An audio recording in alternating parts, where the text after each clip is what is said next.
Nikola Tesla. He was born on July 10th, 1856.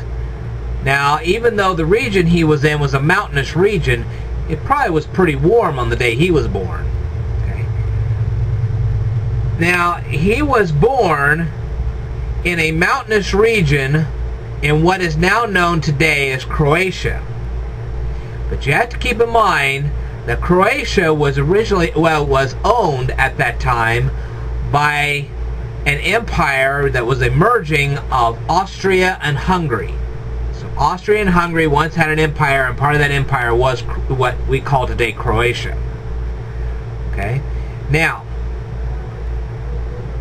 Nikola, his father was the Reverend Nikola Tesla. Okay? Yes, Nikola Tesla was an actual Christian reverend. Okay? And Nikola's mother was known as Duca Mandic. Now, the interesting thing about Duca Mandic is that she was an inventor. She invented tools to help her weave. Obviously, she was pretty good at sewing. And she also invented tools to help her with carpentry work. She probably built furniture or something in that respect anyway. All right. Now, Nikola Tesla in his early youth, well, I wouldn't say early youth, but just in his youth itself, invented what was called a bug-propelled engine. Now, if anybody wants to comment on that, you can go ahead and do that right down here below. Nikola Tesla learned how to speak French, English, German, and even Italian, which is no big surprise considering the fact that Croatia is so close to Italy. Okay? Now, he actually attended a college in Austria known as the Polytechnic College, and he attended it in 1875. But when he got into his second year there, he started running out of money and he had to drop out. Okay? So then he went to Prague and did some more studying.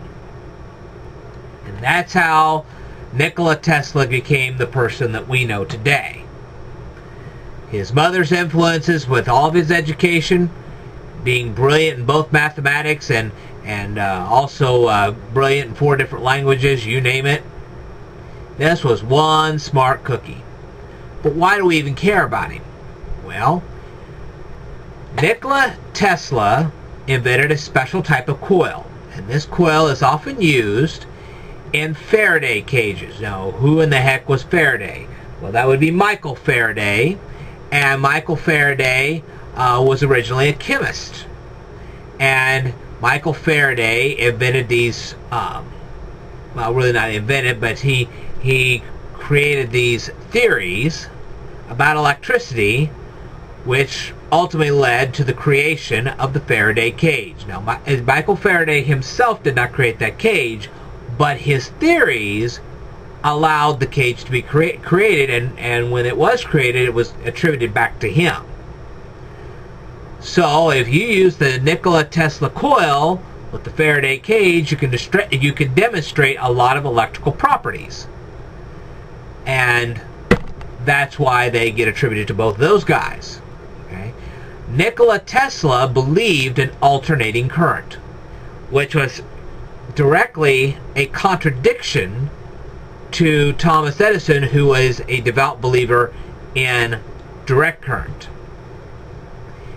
And so that's why Edison and Tesla went head-to-head with each other on a regular basis. But anyway, Michael Faraday died a few years after Nikola Tesla was born. And considering the fact that Nikola Tesla was born in 1856 and the Civil War took place in 1860, well, actually 1861, so you're talking Nikola Tesla was probably 4 or 5 years old when the Civil War started taking off. That probably would have been big news to him. Even though he's young, it probably would have been big news because, you know, you're talking anywhere between 5 and 9 years old while this war is going on in the United States. Well, the news probably got back to to Austria. And since he just lived south of Austria, then he probably got the news. So it would have been, studying the Civil War would have been very fascinating to him.